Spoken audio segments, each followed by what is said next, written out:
What is up, guys? Mr. Lee Redmond here with episode number 8 of the Belgian Delight series with Cercle Bruges. I've now done up to the transfer window in season number 3, so we'll go through some transfers, we'll go through pre-season finances, we'll also go through Europa League, obviously with my qualifying with that. We do have a couple of league games as well. So what we'll do is, guys, we'll go straight into the transfers.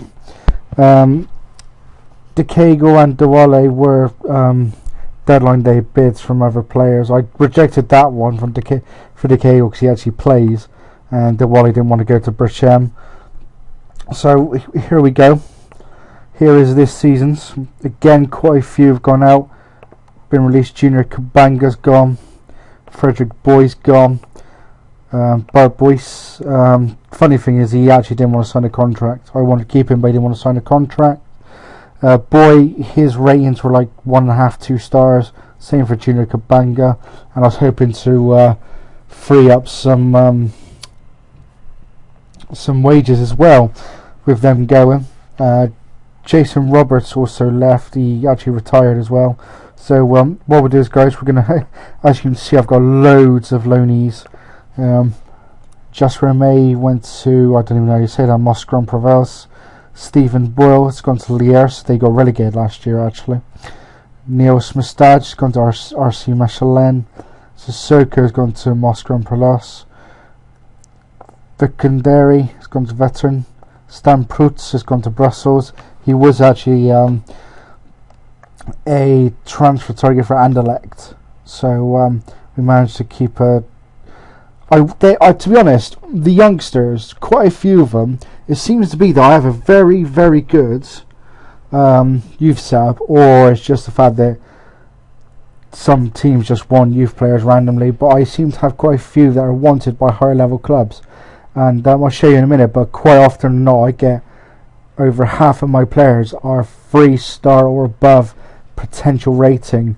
Anything below that I will not sign normally, or I would not keep if I had the contracts coming up. But if it's 3 stars or above, I will.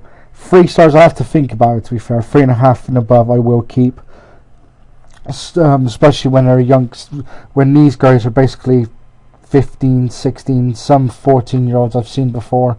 I've never managed to get one in my youth squad. The only penny in the butt thing is that I've got a head of youth development who actually basically just signs everyone. I would be a bit more selective, but he signs everyone, which isn't too much of a problem, to be fair, but because they're all on youth contracts and I don't really have to spend too much money, but it's a bit of a pain when I have a look at him and then he signs them all. After Stan Prout, Clement David went to Turnhout. Matteo De Jonge has gone to KV Kortrijk, who are actually in my division. Maxime Van der Walle and Joke De Konik has gone to Veteran. Steven Smet, Peter Van Reef have gone to Brussels. Curtis Franklin, Joachim Verhulst and Francine Gasser have gone to Turnhout. Charles De Walle has gone to Turnai. Josie Polic, Dario Bonte, Sergei Mabok and Tristan Bogart have gone to Berchem, who are one of my feeder clubs, and I've actually just brought them in. And also, as you may notice, I missed out Mattia Scarpellini, 15-year-old, who I signed to Genoa for 300,000. As you can see now, he's already worth 325 and he's only 15 years of age. I do believe I've got I think I've got a 20% sell-on clause. I was trying to get other stuff as well. I mean, basically what I do with all the youths, I want 20% sell-on clause. Won't do the profit. We'll always go for sell-on clauses. And what I try to do is I try to bump up the amounts, get them to give me what I want. So if a player's worth 16 grand, I'll get them 16 grand up front, but then I'll try and get enough money out of them to make actually $250,000, or if they maybe make a higher bid is $500,000, which is what I was trying to do with Scarpellini, which is why he's worth 300k, or I sold him for 300k because he was actually worth about 16, 20. So I had quite a few teams after him. Anderlecht wanted him, Genoa, Pescara.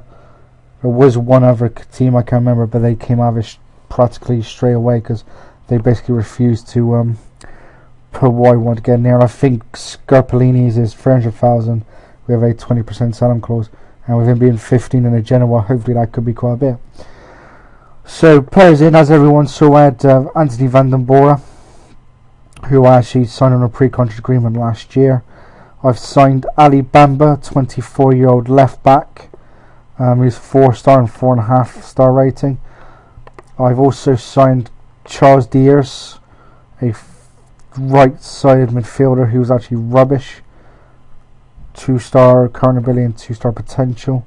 Keith Keane, a right back from Palace on loan. I needed cover there because I didn't have any cover at all. And Benoit Benvergru, keeper, who actually is my first choice, ahead of Ben Williams. So I've actually managed to bring in a decent amount of players. As you can see, I send out lots of players out on loan or stuff like that. As you can see, quite a few unfortunately no longer are there. Michael Chebo's actually, he's retired as well. Gelatook is still a locker room.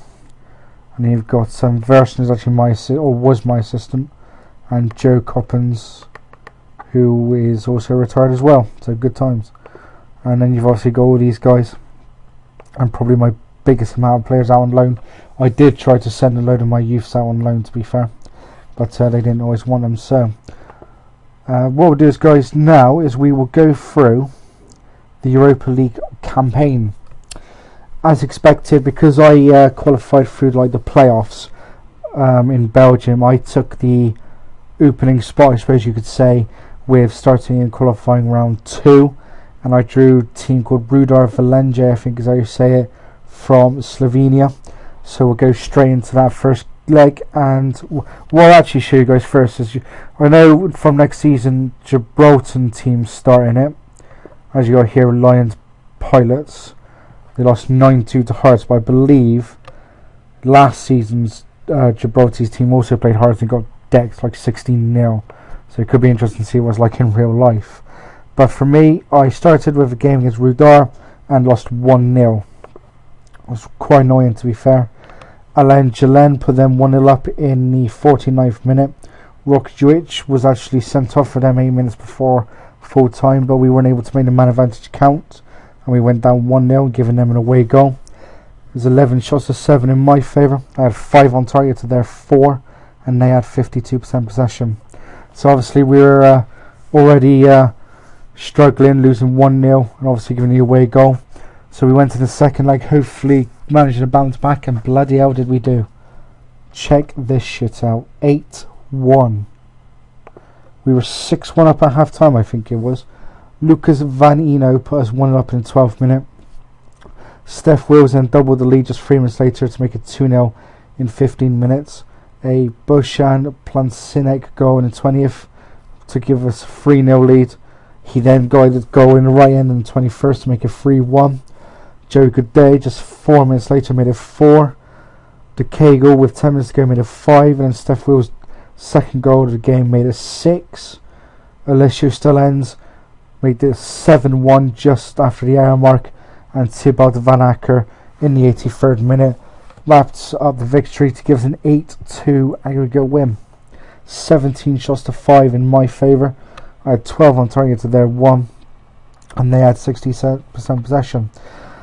Now I did say that I would hope to get to maybe the playoffs, maybe, because I'm not quite sure how it would be, considering it's almost 10 years since Sir Clay were last in Europe, and it proved with the fact that in the third qualifying round we were not seeded, and we drew Lyon in the next round.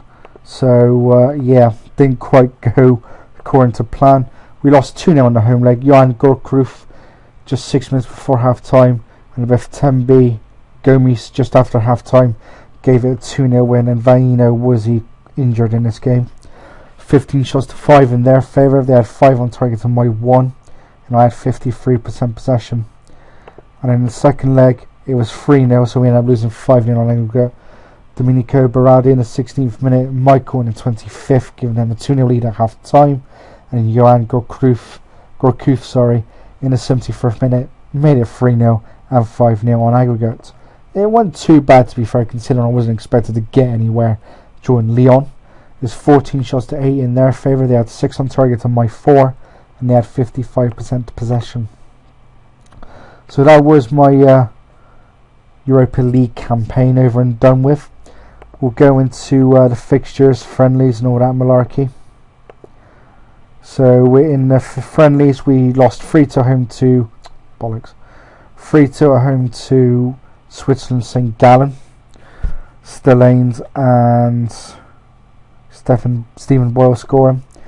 NEC 1-1 Hans Cornelis. We lost 2-0 at Po FC. France. I don't know why I'm checking that because we lost 2-0.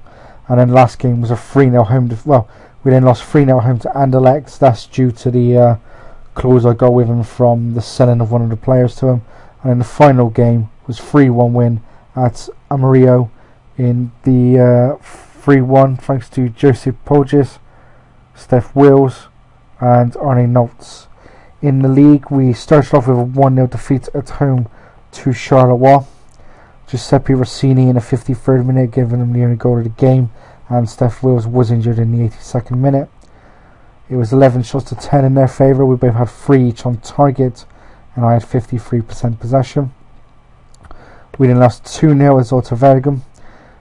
Bailey in the 60th and then 63rd giving them a 2-0 win, and suffered my second defeat in a row. 12 shots to 5 in their favour. They had 6 on target to my 2, and they had 66% possession. We then won our first game of the season against newly promoted Vaslin Beveren. Anthony van den Boer scoring his first goal for us in the 25th minute, and Lucas Vanino in the 58th wrapping up the win for us. 12 shots to 8 in our favour. We had 5 on target to their 3, and we had 50% possession. We then got smashed 5-0 at Anderlecht. Andy Polo put in 1-0 up in the 11th minute. Chancel Mbemba doubled it in the 22nd minute, and just before half time Matthias Suarez made it 3. On the hour mark he made it 4, and then just 8 minutes later Ancina Traore made it 5 to give them an emphatic win. 20 shots to 11 in their favour. They had 8 on target to my 2, and they had 54% possession. And the final game of this section was a 3-3 draw at Lochran. Arne Nods was 1-0 up in the 22nd minute. Alessio Sterlings made it 2 in the 29th. We were 2-0 up at half time. Owner Kaya in the 54th minute pulled Lochran back to 2-1, and Jorge Despotovic equalised just 2 minutes later, annoyingly. But Lucas Vanino then pushed back 3-2 in front just 3 minutes later. But with 14 minutes to go, Walter equalised again for Lochran and ended up 3-0. 14 shots to 11 in their favour. We had 5 each on target, and they had 53% possession. So in the table we are 12th in the league, 2 points clear of Vassland and 3 clear of Laverne. See, Club are down in 14th as well. They always have a bad start, and I don't know why. If they had a decent start, they would actually have a chance of winning the league, but they always have a shocking start. In the cup, we have been drawn against We've been drawn against Division 3 side Viveras. Something I've never known actually, but I've had it now, is I've actually just tried to buy home advantage, which is a little weird. I didn't know I could do that. It did say ticket sales for a tire expected to increase by 75k due to an increase in attendance, and then both all the money is shared equally. I've never seen that before, to be honest with you. I have put a bid in to take it just to be on the safe side, but so we have to wait and see what happens. Would be nice to take it, to be fair. Finance wise, we've got 2.9 mil, and should at the end of the season we'll have 5.1, which is interesting because I didn't actually realise this, but we've got a 10-year stadium sponsorship. Did not actually know I had that. So I wonder, I'm not too sure what the stadium's called now. What does it say?